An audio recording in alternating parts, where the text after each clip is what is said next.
900. That's how many Iraqi tanks the A-10 Warthog destroyed in the first 4 days of the ground war in Desert Storm. 900 armored vehicles, Soviet-designed, dug into defensive positions, crewed by soldiers who'd fought an 8-year war against Iran, erased by an airplane the Air Force had been trying to cancel for over a decade. February 1991. Captain Eric Salomonson rolls his A-10 into a 30-degree dive over the Kuwaiti desert. Below him, a column of T-55s is pulling out of a revetment, trying to reposition before daylight. He squeezes the trigger and the GAU-8 Avenger, a 30mm rotary cannon the size of a Volkswagen Beetle, sends 65 rounds per second into the lead vehicle. The tank doesn't explode the way Hollywood shows it. It just stops. Smoke pours from the hatches. The second tank tries to reverse. He walks the gun across it too. Salomonson's aircraft is slow, ugly, and straight-winged. It looks like something from the 1950s because, conceptually, it is. The Soviets who first saw it at European air shows reportedly called it a flying tractor. The American fighter pilot community wasn't much kinder. They called it the Warthog, and that wasn't affection, not originally. It was embarrassment. If you think a plane this ugly shouldn't work this well, stick around. The full story is stranger than the nickname. Hit subscribe so you don't miss the next one. Drop a like if you're already hooked. And if you know something about the A-10 that I miss, the comments are where you set the record straight. Now here's what made no sense to anyone watching in 1991. The Air Force had spent the entire 1980s arguing that the A-10 was obsolete, too slow, too vulnerable, a relic of a close air support doctrine that modern war had outgrown. They wanted to retire the fleet and hand the mission to F-16s carrying smart bombs from 15,000 feet. Pentagon briefings called the A-10 not survivable against Soviet air defenses. Generals testified before Congress that sending Warthogs into a modern battlefield was sending pilots to die. Then Iraq invaded Kuwait, and Iraq had Soviet air defenses. The very threat environment the Air Force said would kill the A-10, radar-guided guns, shoulder-fired missiles, mobile SAM systems, was exactly what waited in the desert. The airplane nobody wanted was about to fly into the scenario everyone said it couldn't survive. What happened over the next 43 days broke every prediction. 10 pilots flew 8,100 sorties. They came back with holes in the wings, hydraulic lines severed, engines shot out, and they came back. One aircraft took a surface-to-air missile through the right engine, lost hydraulics to both flight control systems, and the pilot landed on manual reversion, a backup mode most Warthog pilots had never used outside a simulator. The airplane the Air Force wanted dead turned out to be the deadliest thing in the sky. Not the F-117 stealth fighter, not the F-15E, the unglamorous twin-engine titanium bathtub attack plane that looked like it was built in a garage. And nobody in Washington could explain it.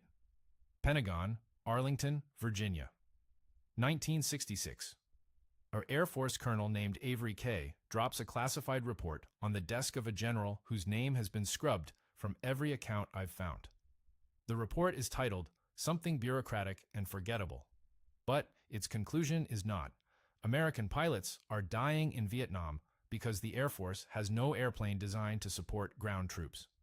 This was not a revelation. It was an indictment. The Air Force had spent the previous 15 years chasing Mach 2. Every dollar, every engineering hour, every promotion went to speed. The F-104 Starfighter, the F-105 Thunderchief, the B-58 Hustler. These were aircraft designed to outrun Soviet interceptors at 50,000 feet, to deliver nuclear weapons and come home. They were beautiful, fast, and almost completely useless for the war America was actually fighting. In Vietnam, ground troops were calling for air support and getting supersonic jets that couldn't slow down enough to find the enemy. F-105 pilots were dropping bombs into triple canopy jungle from 10,000 feet and hoping for the best. The Army, disgusted, started arming its own helicopters, which is how you get the Huey gunship, which is how you get an inter-service turf war that makes the actual war look collegial. Kay's report argued for something the Air Force considered beneath it, a dedicated close air support aircraft, slow, armored, built to loiter over a battlefield for hours, not minutes. An airplane that existed to serve the grunt on the ground rather than the general in the briefing room. The institutional resistance was immediate and total.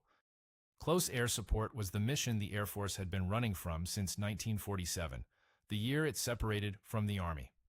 The whole point of becoming an independent service was to stop being the Army's air wing. Strategic bombing, that was the Air Force identity. Curtis LeMay, nuclear deterrence. The bomber will always get through. Building a plane specifically to help infantrymen was, to the fighter generals who ran the service, an admission that the Army had been right all along. This irritates me more than it should. Brass letting their own people die because the rescue mission doesn't fit the org chart. It gets under my skin every time I read about it. You see it in every branch, every era. The moment an organization's identity becomes more important than its mission, people start dying for reasons that have nothing to do with the enemy. The Navy did it with battleships before Pearl Harbor. The Army did it with horse cavalry into the 1930s. And the Air Force did it with close air support for 3 decades. The pattern is always the same. The institution would rather let the mission fail than admit the mission matters. Which brings us back to what happened next, because someone decided to build the airplane anyway.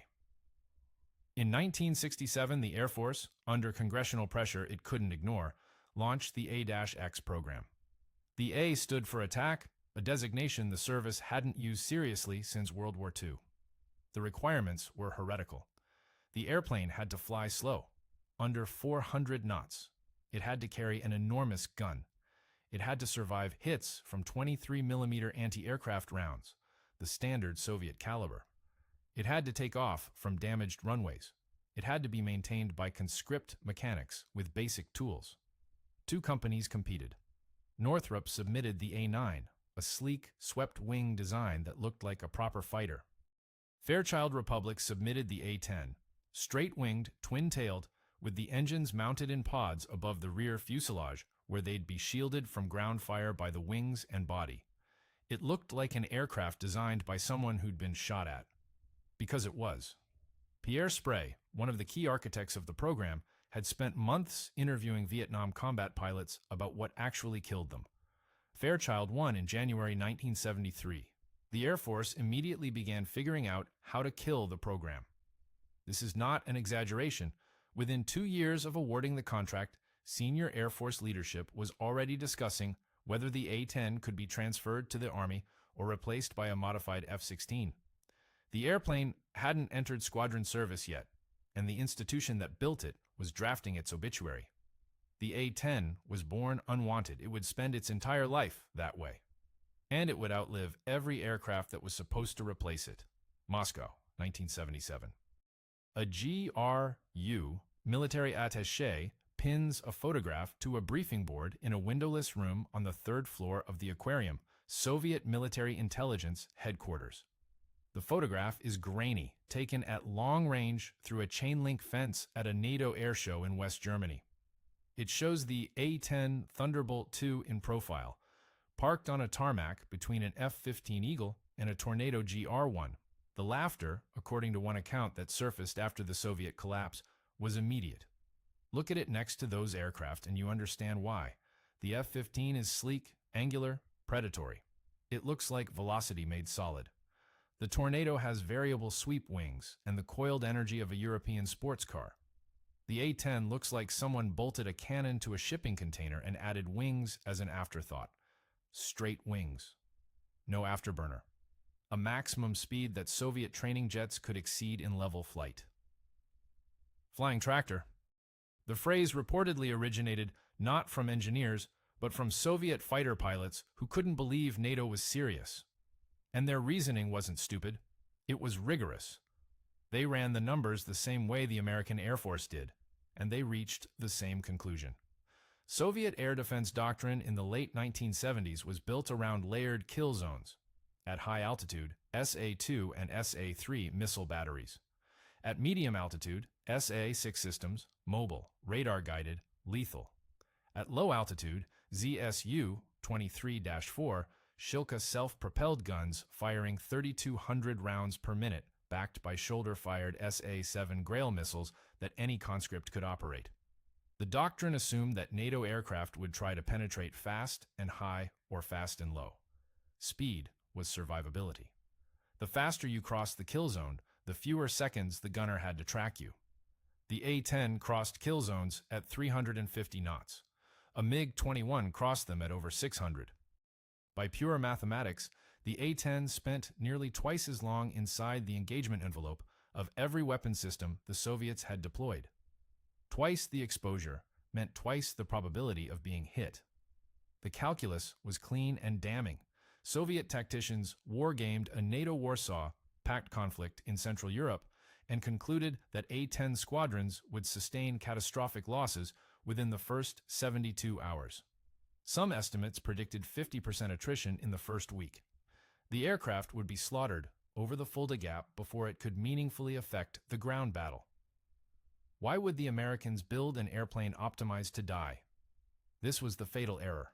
Not in the math was correct. The error was in the assumption underneath it. Soviet doctrine assumed that a hit equaled a kill. Every air defense model they built treated aircraft as uniformly fragile.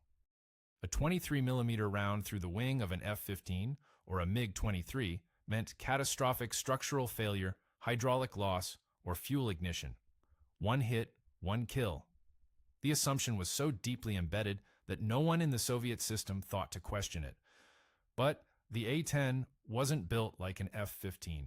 It wasn't built like anything the Soviets had modeled. The titanium bathtub around the cockpit could absorb 23mm rounds, the exact caliber of the Shilka, and keep flying. The flight control cables were triple redundant. The fuel tanks were self-sealing and filled with reticulated polyurethane foam that suppressed explosions. The landing gear was designed to extend by gravity alone if hydraulics failed. The entire aircraft was engineered around a single heretical premise. You will be hit, and you will continue to fight. The Soviets had built the perfect system for killing fragile airplanes. The Americans had built an airplane that wasn't fragile. And neither side fully understood what that mismatch would mean until the theory was tested against Soviet-made weapons in Soviet-style defensive positions, operated by a Soviet-trained army in a desert on the other side of the world. That test was still 14 years away, and the A-10 almost didn't survive long enough to take it. Saddam Hussein rolled his Republican Guard across the Kuwaiti border on August 2, 1990, and within 6 hours the Air Force had a problem it couldn't brief its way out of.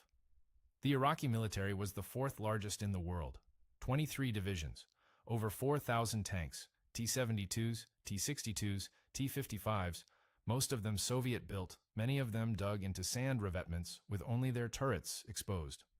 Behind them, one of the densest integrated air defense networks outside the Warsaw Pact. SA-6s, SA-8s. Roland systems purchased from France.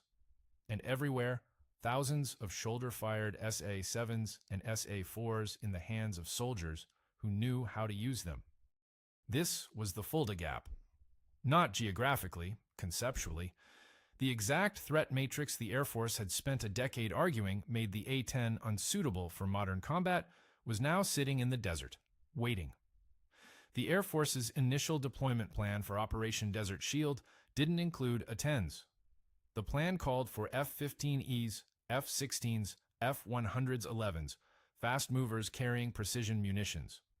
The Warthog wasn't in the briefing slides. It took congressional pressure, again, and the quiet insistence of Army generals who remembered what close air support actually meant to get the A-10 on the deployment list. Even then, the Air Force hedged.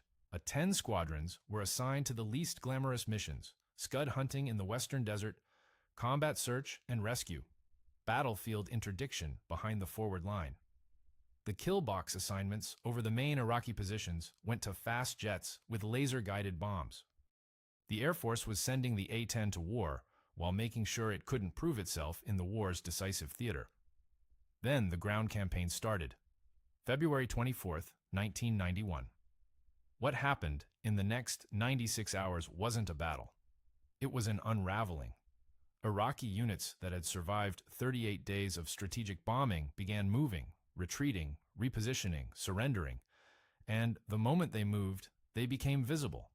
Tanks emerged from revetments, convoys formed on highways, armored columns tried to redeploy under cover of oil well smoke that didn't cover nearly enough. The A-10 pilots found them. Lieutenant Robert Swain spotted a helicopter through his Maverick missile's infrared display and fired. The kill was confirmed. It was the first air-to-air victory by a propeller-driven, no, strike that. The A-10 isn't propeller-driven, but it might as well have been, given how the fighter community treated it. Swain had just scored an air-to-air kill in an airplane designed to fly low and slow and shoot tanks. Nobody had planned for that, nobody had a briefing slide for it. Across Kuwait and southern Iraq, Warthog pilots were flying 4, 5, 6 sorties a day. They'd take off from King Fahd International Airport in the dark, fly north into the smoke, find a column, empty their ordnance, fly back, rearm in 15 minutes. Because the A-10 was designed for that too.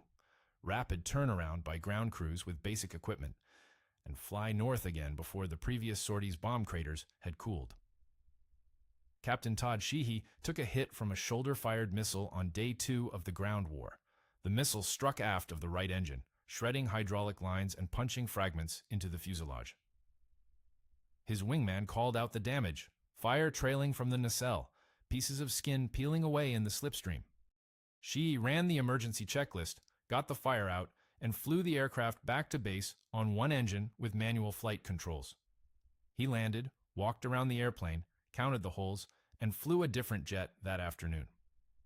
Captain Paul Johnson wasn't as lucky. His A-10 was hit by an infrared missile over Kuwait City on February 27th. The aircraft was too damaged to recover. Johnson ejected and was captured. He spent the last days of the war as a prisoner. He came back. Not every pilot did. 6 A-10s were lost in combat, and the faces behind those losses don't belong in a sentence about statistics. They belong in silence. But the airframe's record was undeniable. Over 8,000 sorties, 6 losses. A combat survivability rate that made the Pentagon's pre-war models look like fiction. The airplane the Air Force said couldn't survive had just posted the lowest loss rate of any fighter or attack aircraft in the theater. The flying tractor had eaten the Soviet playbook alive. 1,174 rounds. That's what the GAU-8 Avenger carries, 7 barrels rotating at 4,000 rounds per minute, each shell the length of a man's forearm, tipped with depleted uranium dense enough to punch through the top armor of a T-72 main battle tank. The gun weighs 4,000 pounds. The airplane was built around it, not the other way around. When you see diagrams of the A-10's internal layout, the GAU-8 occupies the space where, in any other aircraft, you'd find the forward landing gear, the avionics bay, and most of the pilot's dignity.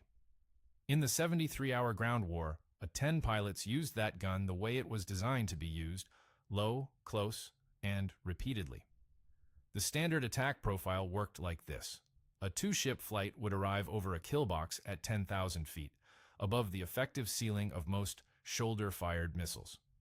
The flight lead would roll in, pick up a target through the Maverick's infrared seeker, a thermal white rectangle against cooler sand, and fire. 1 missile, 1 tank. Then the wingmen would roll in with the gun. A 2-second burst sent roughly 130 rounds downrange. At a slant range of 6,000 feet, the dispersion pattern was roughly the size of a parking space. Inside that space, depleted uranium penetrators moving at 3,000 feet per second hit the thin top armor of a tank, and the tank ceased to be a tank. The math accumulated. 8,177 sorties in 43 days, 900 tanks destroyed, 2,000 armored personnel carriers, 1,200 artillery pieces, 500 military trucks. These are not estimates. They're from the GAO's post-war assessment, cross-referenced with ground reconnaissance after the ceasefire. Some of the kills were Mavericks, some were cluster munitions. But the gun, the absurd, oversized, airframe-defining gun, accounted for a share of the destruction that no other weapons system in the coalition could match at that cost per kill. On the highway of death, Route 80, the road north from Kuwait City to Basra. A-10s caught retreating Iraqi columns in the open. The images that came back were not triumphant. Burned-out vehicles stretched for miles, bumper to bumper, some still smoldering when journalists reached them. Inside those vehicles were human beings who had been trying to leave. The pilots who flew those missions don't talk about them the way television does. One pilot, interviewed years later, said only that he did his job and that the people in those vehicles had done terrible things to the Kuwaitis. Then he stopped talking. There's a cost to being good at killing, even when the killing is justified. The A-10 proved it could do what it was designed to do: loiter, find, and destroy armored formations, and keep doing it sortie after sortie in ways nothing else in the coalition inventory could. 900 tanks in 4 days, the number validates every engineering decision, every congressional fight, every institutional humiliation the program endured. But numbers are abstractions. Each tank had a crew of 3 or 4 men.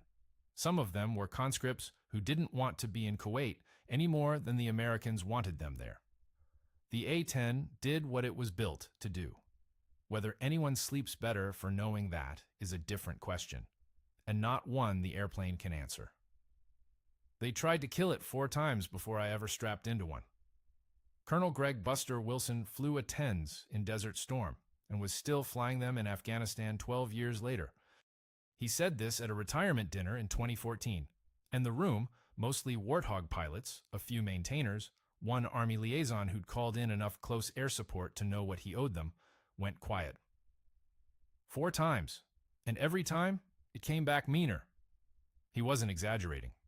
After Desert Storm, with 900 tanks and the lowest loss rate in theater as evidence, the Air Force tried again. The argument shifted.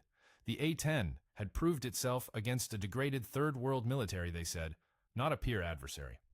The next war would be different. Stealth would matter. Speed would matter. The A-10 had neither. In 1993, the Air Force proposed transferring the entire A-10 fleet to the Army and washing its hands of close air support entirely. The Army said yes. Congress said no. The aircraft stayed. Then the Balkans. Kosovo, 1999. A-10s flew combat missions against Serbian armor hiding in tree lines and mountain valleys, terrain that made fast movers nearly useless because by the time an F-16 identified a target at 400 knots, it had overflown it. The Warthog could slow down, circle, look. It found tanks under bridges. It found artillery pieces backed into barns. It did what it had always done, and the Air Force, again, took notes and filed them somewhere they wouldn't have to read. After September 11th, the A-10 went to Afghanistan, then Iraq again in 2003, then back to Afghanistan, then Syria. In every theater, the same pattern. The Air Force would plan the campaign around fast jets and precision munitions. The ground war would get close and confused and dirty, and someone on the ground would key a radio and ask for a Warthog. The troops didn't ask for F-16s. They asked for the airplane they could hear coming, the one that would stay overhead for 2 hours instead of 12 minutes, the one whose pilots could see the difference between a weapons cache and a schoolhouse because they were flying low enough and slow enough to look. In 2015, the Air Force made its most serious attempt to retire the fleet. Budget pressure, the F-35 was coming online, and the A-10's airframes were aging. Some had been flying since 1977. The Pentagon submitted a proposal to Congress to divest the entire Warthog fleet by 2019. The savings would fund F-35 procurement. The backlash was immediate and bipartisan. Senator John McCain, himself a combat pilot who'd been shot down and knew what it meant to need someone overhead, called the proposal strategically and morally bankrupt. Army and Marine Corps officers testified, some of them breaking protocol to do so, that no other aircraft in the inventory could do what the A-10 did. Enlisted soldiers started a petition. It collected 100,000 signatures in a week. The A-10 stayed again. As of this writing, the Air Force has announced a phased retirement beginning in 2024, drawing down squadrons over the next several years. The F-35 is designated as the A-10's successor for close air support. Whether a stealth fighter optimized for air superiority can replace a dedicated ground attack platform built around a 30mm cannon is a question the Air Force considers settled and the Army considers open. The Warthog is leaving. Slowly, reluctantly, the way it does everything, on its own schedule, at its own speed, taking fire the whole way. Colonel Wilson, at that retirement dinner, finished his remarks with a story about a sortie over Baghdad in 2003. He'd expended all his Mavericks and most of his gun on a column of technicals. He flew back to base, shut down the engines, and climbed out of the cockpit. His crew chief was already waiting with a damage report and a sandwich. "I ate the sandwich," Wilson said. "Then we rearmed the jet, and I went back out.